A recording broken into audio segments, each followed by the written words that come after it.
Formation politique s'arrache le vote des familles. Comment faire fructifier votre argent sans risque? Savoir et comprendre les plus récentes nouvelles qui nous touchent. Tout savoir en 24 minutes. Avec Alexandre Morin-Villouellette et Mario Dumont. En manchette dans cet épisode, un ancien soldat nazi ovationné par la Chambre des communes. La décision du président de la Chambre est réclamée par les oppositions. Triple meurtre choisi au hasard. Des détails sont révélés à l'enquête de la coroner. La semi-liberté refusée au père de la fillette de Granby. Et les premiers chars américains Abrams arrivent en Ukraine. Tout savoir en 24 minutes. Tout savoir en 24 minutes. Bienvenue à Tout savoir en 24 minutes. Bonjour Mario. Bonjour. C'est la grande nouvelle du jour. Réaction peut-être un peu en décalé par rapport à ce moment, la semaine dernière, où on a eu droit à une ovation à la Chambre des communes de celui qu'on décrivait comme un ancien soldat, un vétéran, à l'âge assez avancé, merci. Un héros de l'Ukraine et du Canada. Exact. Yaroslav Hunka, c'est comme ça qu'on l'avait présenté jusqu'à ce qu'on se rende compte que, puis même dans la manière dont ça avait été présenté par le président de la Chambre des communes, Anthony Rota, comme un héros ayant combattu les Russes pendant la guerre. Et là, le problème, c'est que si en 2023, on combat les Russes en Ukraine, ben la Russie était les alliés du Canada, des États-Unis. Et Durant la Deuxième Guerre mondiale. Durant la Deuxième Guerre mondiale et contre, bien évidemment, les nazis. Ce qui fait que, par extension, si tu combats la Russie à cette époque-là... Mais personne ne s'en est trop rendu compte. Moi, ce qu'on me disait à Ottawa, les gens ont cru un anachronisme, une erreur de façon de s'exprimer du président. Ou un lapsus. Puis il était applaudi là, sans réserve par tout le monde, là, incluant Zelensky lui-même. Volodymyr Zelensky l'a chaudement applaudi. Les parlementaires debout, parce que, bon, le monsieur a 98 ans... Oui, puis même Volodymyr Zelensky lui-même des origines juives, qui l'a applaudi. Et là, on se rend compte, mais finalement, que Yaroslav Hunka était bel et bien non seulement un soldat ukrainien qui a combattu aux côtés des nazis, mais qui faisait partie d'une unité SS en Ukraine. Là. On parle vraiment des troupes de choc allemandes chargées de quoi? Ben, de prendre des communautés juives et de les massacrer soit sur place ou de les ramener dans des camps d'extermination pour ensuite, bien sûr, les massacrer à leur tour. Donc, on a ovationné, grosso modo, un nazi au Parlement du Canada, à la Chambre des communes. Et c'est une nouvelle, Mario, qui fait le tour du monde. Là. Dans les journaux d'à peu près tous les pays, on a retrouvé une manchette décrivant ce qui vient de se passer. Et le malaise est épouvantable, surtout que de faire une petite recherche sur Yaroslav Hunka lui-même, ça en prenait pas beaucoup là, pour voir sur Internet que c'est un soldat nazi. Ça se trouvait, je pense que c'est Andrew Scheer qui l'a dit ce matin à la Chambre des communes, ça se trouvait vendredi sur Google. Oui. Donc, c'était facile de le trouver. Et là, mais Anthony Rota, lui, s'est excusé. Ouais, ben d'abord, commencer à 11h ce matin, qui était le début, d'habitude, c'est le début des travaux, mais c'est pas la période de questions, ça se fait dans...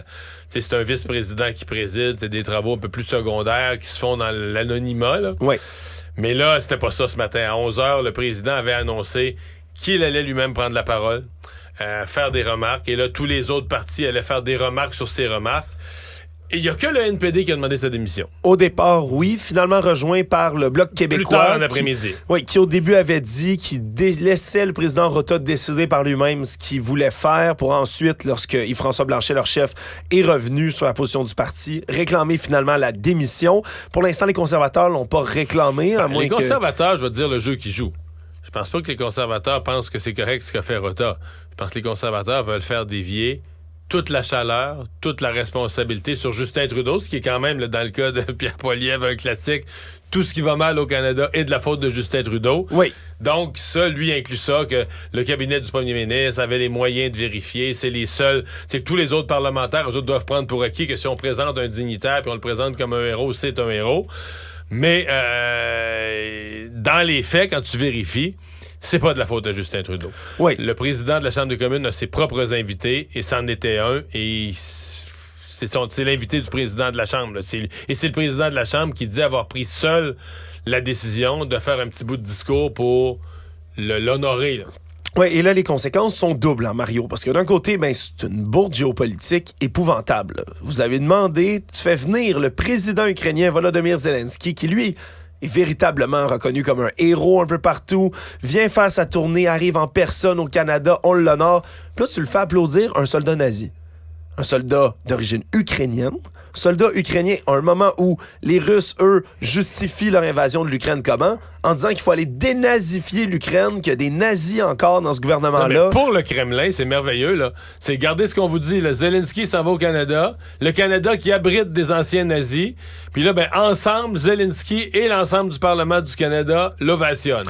C'est du génie pour la propagande russe qui, eux aussi, puis c'est le deuxième volet, niveau des informations, puis niveau théorie du complot qui sont poussées par le Kremlin, fait des années que ça dure, puis qu'on est en train d'essayer de démontrer... Mais là, on vient de le nourrir, là. Nourrir, on leur a donné sur un plateau d'argent, Mario. Sur X, là, la plateforme anciennement connue comme Twitter, l'ambassade russe au Canada, là, c'est tout de suite jeté sur cette nouvelle-là, l'ont repartagé sur leurs propres réseaux sociaux plus tôt ce matin en disant « Regardez ce qui se passe à la Chambre des communes du Canada ». Puis dans la narrative, là, même des théories complotistes comme QAnon et autres, fait déjà des années que les Russes, eux, alimentent à coups de bots, à coups de faux comptes, des rumeurs comme quoi, ben, en Ukraine, il y aurait des labos biochimiques alimentés par les États-Unis là-bas, où on aurait peut-être même élaboré la COVID, Mario, puis des endroits dans lesquels, ben, travailleraient d'anciens nazis, puis des néo-nazis dans le gouvernement ukrainien. Hey là, t'as Justin Trudeau avec Volodymyr Zelensky qui fait une ovation à un nazi. C'est épouvantable. Et c'est pour ça que le président n'est pas démissionné, parce que ce matin, il s'est excusé de long à large, il n'a pas démissionné. Ça n'a pas de bon sens, et je pense que ça aurait été le devoir ce matin. En Chambre, le NPD a demandé sa démission, le Bloc s'est joint après, mais je pense que le Parti libéral, Justin Trudeau, aurait dû dire à son équipe et à sa leader parlementaire, Mme Gould, là, il n'y a pas de pardon. Il faut que nous-mêmes, comme parlementaires libéraux, on demande aussi le départ du président. Il n'y aurait pas eu le choix de partir. À mon avis, il n'y a déjà plus le choix de partir. Là. Il y a deux des 4 partis à la Chambre des communes qui ont retiré leur confiance. Le principe même de la fonction du président ou de son autorité morale, c'est d'avoir la confiance de l'ensemble de la Chambre, là, puis de pouvoir diriger les travaux en ayant la confiance de tous les partis. Oui, t'es censé être l'arbitre de tout ce qui se passe là-dedans. Donc, est-ce que les jours sont comptés là, dans son rôle pour en tenir autant? Lui, à cette heure-ci, aujourd'hui, lui semble s'accrocher. Lui semble penser qu'avec des excuses, il va s'en sortir.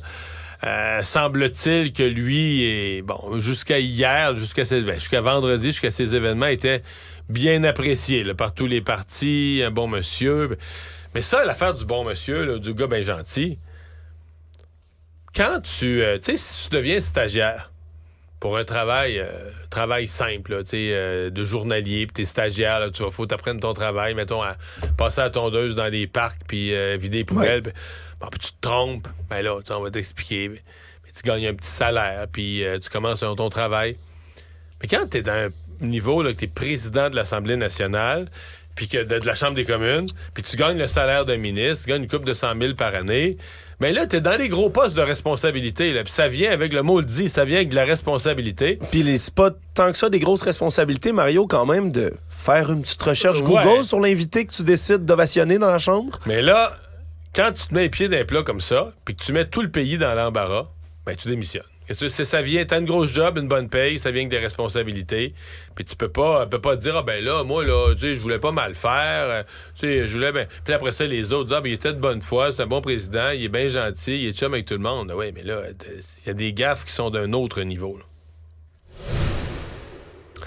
Aujourd'hui, Mario, c'est l'enquête publique du coroner qui est menée par Maître Jeanne Kamel qui se poursuivait pour faire la lumière sur les circonstances du triple meurtre qui est survenu il y a un peu plus d'un an en août 2022 à Montréal et à Laval. On se souviendra, 3 individus qui ont été abattus par arme à feu de manière complètement aléatoire, là, des événements qui pas avaient... reliés entre eux. Pas reliés du tout entre eux. Une espèce de folie meurtrière qui avait jeté une vague d'effroi là, sur le Grand Montréal au grand complet. Puis on apprend un peu plus de détails là, sur ce qui est arrivé avec Abdullah Shaikh, qui est cet homme qui a abattu plusieurs personnes. L'homme de 26 ans, lui, est arrivé dans la soirée du 2 août 2022, a tiré sur André Lemieux, 64 ans, qui était dans un abribus dans l'arrondissement de Saint-Laurent. Ça, c'est le père du boxeur David Lemieux. Absolument. Il l'a abattu sur place. 1 heure plus tard, il a abattu Mohamed Beljad, qui, 48 ans, lui, un travailleur de la santé qui se rendait à son travail à ce moment-là. Et là, ce qu'on apprend dans le reste, c'est que là, la police s'est lancée dans une importante chasse à l'homme, bien évidemment. On cherchait le véhicule Dodge Challenger blanc du suspect. Le problème, c'est que pendant ce temps-là, il s'est rendu en Ontario, Abdullah Shaikh, c'est ce qu'on apprend à ce moment-ci, et est allé même dans un zoo de Toronto, puis dans le parc d'attractions Canada Wonderland, Mario. est allé donc passer une journée au zoo comme ça, comme si de rien n'était, pour revenir ensuite dans la soirée du 3 août, reprendre la route, se rendre jusqu'à Laval pour abattre Alex Levy-Crevier, 22 ans, qui à ce moment-là se déplaçait en planche à roulette. Et on comprend vraiment, encore une fois, qu'on reconfirme. Fait qu'il a tué un monsieur dans un abribus, un travailleur de la santé en route vers son travail, puis un jeune en planche à roulettes. Oui, mais entre le deuxième et le troisième meurtre, est allé à Toronto, est allé au zoo, est allé à Canada Wonderland, est revenu à Laval, a abattu un autre homme. Complètement incompréhensible, Mario, ce qui se passe là-dedans. Et là, on continue d'expliquer un peu comment s'est déroulée l'enquête autour de tout ça. On s'était rendu au motel Pierre où il y avait loué une chambre. C'est là qu'il y a eu justement la perquisition, l'intervention policière qui avait fait beaucoup de bruit. On avait défoncé la porte, échange de coups de feu. Le jeune homme est abattu à ce moment-là. Pas d'accusation portée contre les policiers, mais c'est vraiment là, au cœur de l'enquête en ce moment les problèmes psychiatriques là, du meurtrier qui reviennent. On avait abordé sa schizophrénie, entre autres, des injections de médicaments qu'il recevait. Mais vraiment, là, on refait la chronologie des événements. Puis aujourd'hui, on en apprend beaucoup plus. Mais les questions, Mario, sont encore sans réponse. Là. C'est tellement étrange comme déroulement des opérations. Mais les questions sur son état mental, là, veux dire, comment t'expliques ça? Comment t'expliques? Comment tu te matérises des inconnus? Ça ne justifie pas plus quand t'as une cause, quand c'est revendiqué au nom d'une cause. Mais là, dans ce cas-ci, c'est l'incompréhension pure et totale. Mais on est un peu dans le même genre de scénario que jusqu'à maintenant. Alors, Marc, là, on attend toujours les évaluations complètes. Mais tu sais, l'individu qui est rentré en autobus dans une garderie, tué des enfants. Le camion Billy Amqui aussi. Ouais. Tu sais, tu dis, qu'est-ce qui se passe? Qu'est-ce qui arrive à des gens, là? Oui, puis là, dans ce cas-ci, évidemment, il a été abattu, M. Abdullah Shaikh. Mais là, on a le conducteur, le Pierre-Ny Saint-Amand de la garderie de Laval, l'autre homme, Amqui aussi.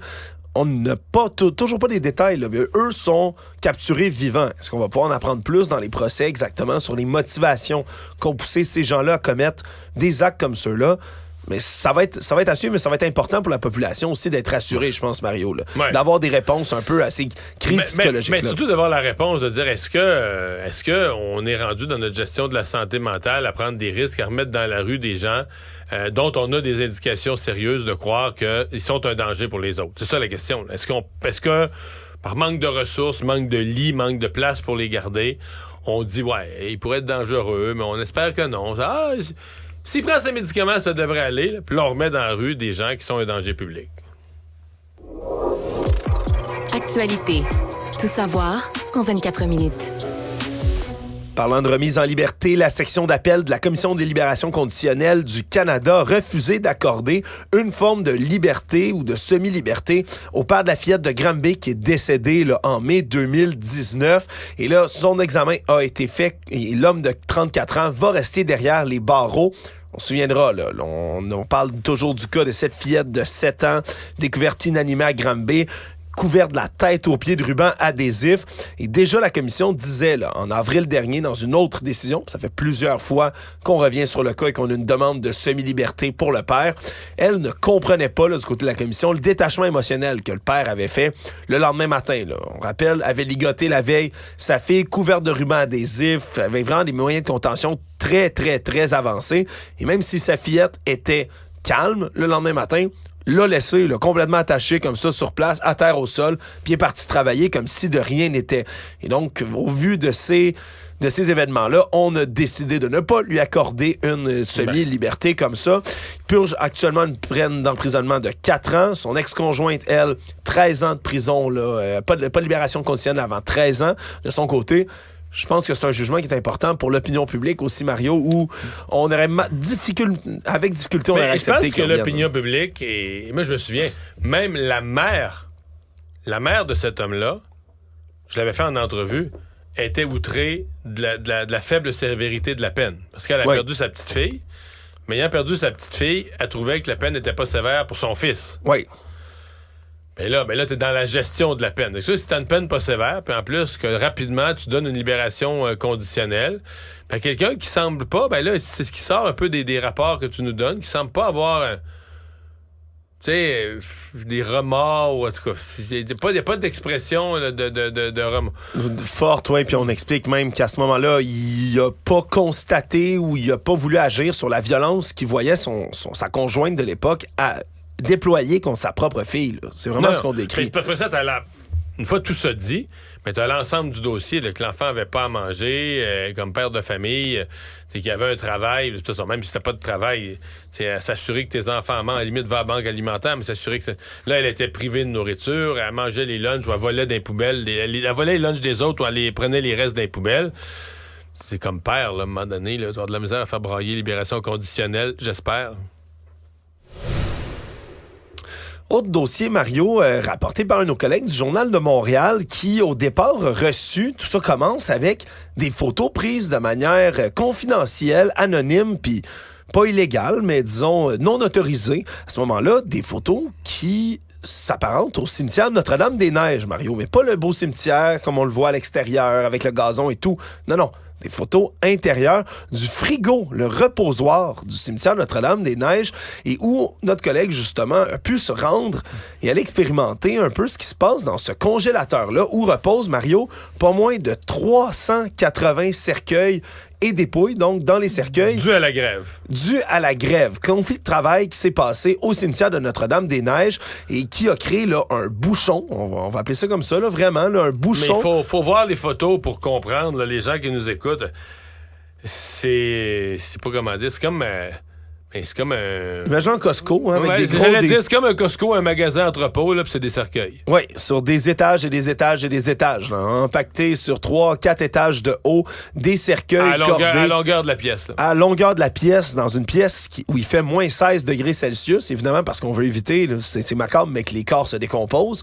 Donc, un espèce de grand congélateur dans lequel, à coups de chariot élévateur, on monte puis on descend des cercueils avec des corps. Puis il y en a là-dedans là, qui attendent depuis janvier dernier, là, des corps qui n'ont toujours pas été inhumés. Et là, il y a l'Association pour la défense des droits des défunts et des familles du cimetière Notre-Dame-des-Neiges qui s'est formée pour justement dénoncer un peu l'espèce de cruauté qui est autour de ça. Parce que tu as des familles qui peuvent pas du tout, là, tu sais, qui ont vécu un deuil, puis qui peuvent pas enterrer, qui peuvent pas inhumer la dépouille de leurs proches. Disons que les... Non, mais la convention collective est échue. Ouais. Je suis pas sûr que ça calme dans ce temps-là l'ardeur des familles, Mario. Je le dis cynique, mais c'est ça pareil. Là. C'est ça quand même la réponse. Mais là, la convention collective est échue.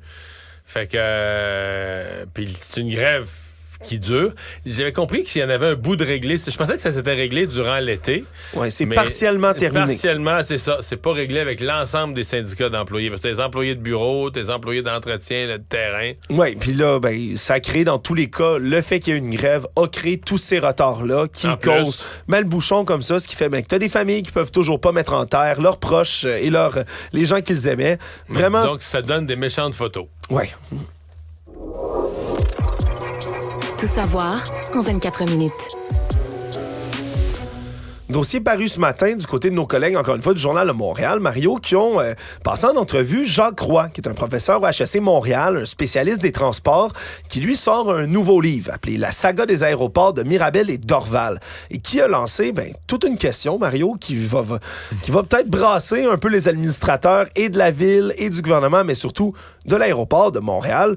Lui dit qu'il faut commencer à penser tout de suite au moment où on va dépasser la capacité d'accueil de l'aéroport de Montréal. Qui est pas si loin que ça. Là. Au départ, Aéroport de Montréal, ADM, donc l'organisation, eux estimaient là, qu'en 2068, on allait dépasser la capacité d'accueil puis que ça allait prendre un nouvel aéroport ailleurs. Mais ça, c'est plus ça du tout. Là. Mais là, on dit 2050, peut-être même 2043. Là. Donc, ça arrive assez rapidement. Merci. Rapidement, certainement, quand on parle de délai dans lequel il faut construire. Et ça, ce sont les scénarios de croissance faible à modérée. Là. Oui. Parce que dans des scénarios où la croissance s'accélérerait puis que les jeunes voyagent beaucoup puis les nouvelles générations... Là, ça pourrait même être avant 2040. À la fin des années 30.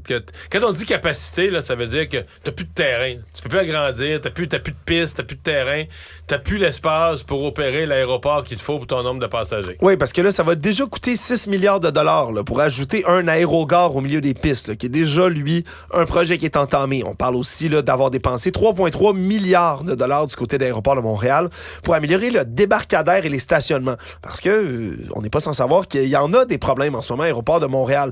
Déjà que la capacité n'est pas dépassée, mais là, on a des problèmes dès que c'est la fin de semaine, dès que c'est des périodes de pointe, des chantiers majeurs aussi qui se font autour, ben il y a de la congestion. C'est épouvantable à l'aéroport de Montréal. Et là, c'est la question que pose le professeur Roy. Il dit maintenant on sait qu'on va dépasser la capacité éventuellement, peut-être même encore plus vite. Combien on remet de milliards et de milliards dans un aéroport qui n'a pas vraiment d'avenir à long terme? Là? Voilà. Et lui dit que ça devrait être étudié sérieusement par le nouveau PDG d'ADM, là, Yves Beauchamp. Mais là, lui évoque même le retour à Mirabel. Mais tu sais que le retour, tu étais peut-être trop jeune, mais l'abandon de Mirabel, là, ça avait été... tout un scandale. Puis un débat au Québec.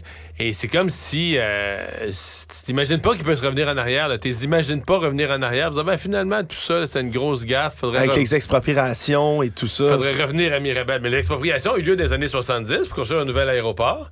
Puis dans les années 90, on a décidé de le fermer sous pression d'Air Canada. On a décidé de tout ramener. Faut dire que il devait y avoir un Dorval. Parce que quand tu avais un vol intérieur, puis ensuite tu voulais voyager, mettons quelqu'un qui venait des provinces de l'Atlantique. Oui. Là, c'était un vol intérieur, il arrivait à Dorval. Là, il voulait repartir, il voulait, mettons, faire, je sais pas moi, Île-du-Prince-Édouard, Montréal, pour faire Montréal, République dominicaine pour aller dans le sud. Il fallait changer d'aéroport. Changer d'aéroport, et il n'y avait pas le train rapide entre les deux, qui avait été promis. Ouais. Ils l'ont jamais fait.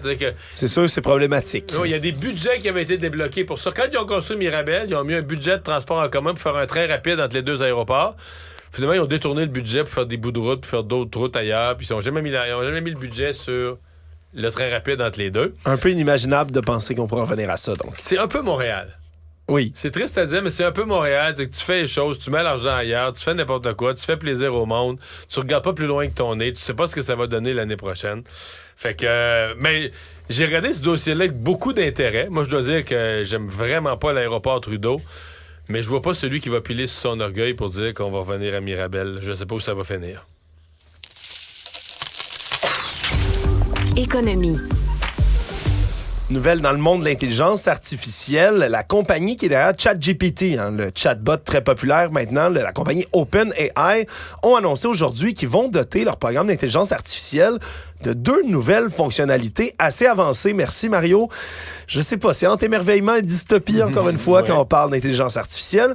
On dit que maintenant, ceux qui vont avoir ChatGPT+, qui est la version payante de ChatGPT, vont avoir des outils maintenant de vision pour ChatGPT. Donc, on va pouvoir regarder des photos et les analyser du côté de ChatGPT.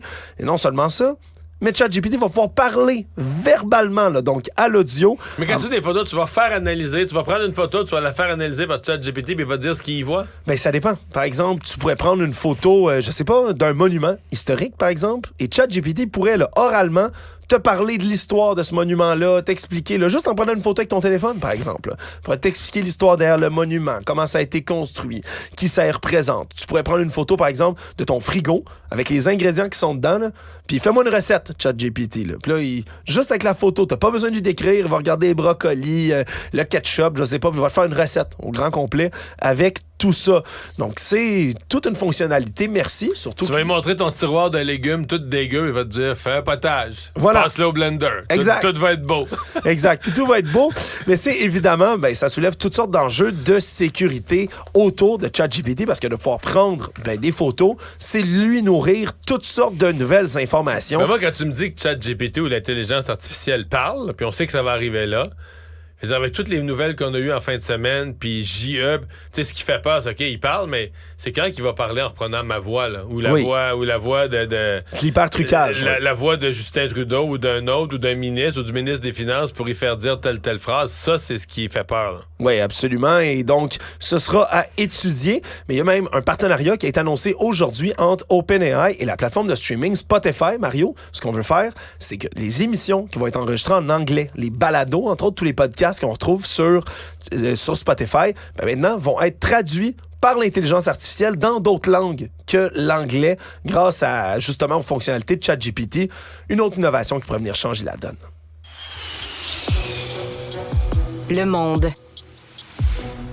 Une bonne nouvelle en Ukraine, alors que les premiers chars Abrams sont arrivés sur le terrain. On avait promis, là, ça devait pas arriver avant plusieurs mois, ces chars-là, dernier cri, envoyés par les Américains jusqu'en Ukraine. Et la semaine dernière, le président Joe Biden, lors de la visite du président Zelensky, a annoncé qu'ils arriveraient plus rapidement que prévu, à un moment où l'offensive ukrainienne là, tente de réaliser quelques percées avant le froid. Parce qu'on sait, la saison froide arrive. Elle a fait quelques percées cette semaine. Et entre autres, ils disent avoir abattu là, un bâtiment avec plusieurs personnes, dont le commandant là, de la marine. Oui, le commandant de la flotte russe en mer Noire qui serait décédé, tout comme 34 autres officiers. Évidemment, c'est toujours difficile de vérifier des informations comme celle-là, vu que les Russes, en plus, ne déclarent pas leurs pertes. Mais pour ce qui est des chars Abrams, on ne sait pas combien sont arrivés encore. On en avait promis 31. Puis c'est pas de la petite bière, là. On parle de chars équipés avec des canons, avec des munitions à uranium appauvri de 120 mm qui peuvent percer à peu près n'importe quel blindage. On amène vraiment du lourd là, pour compléter l'offensive. Résumer l'actualité en 24 minutes, c'est mission accomplie.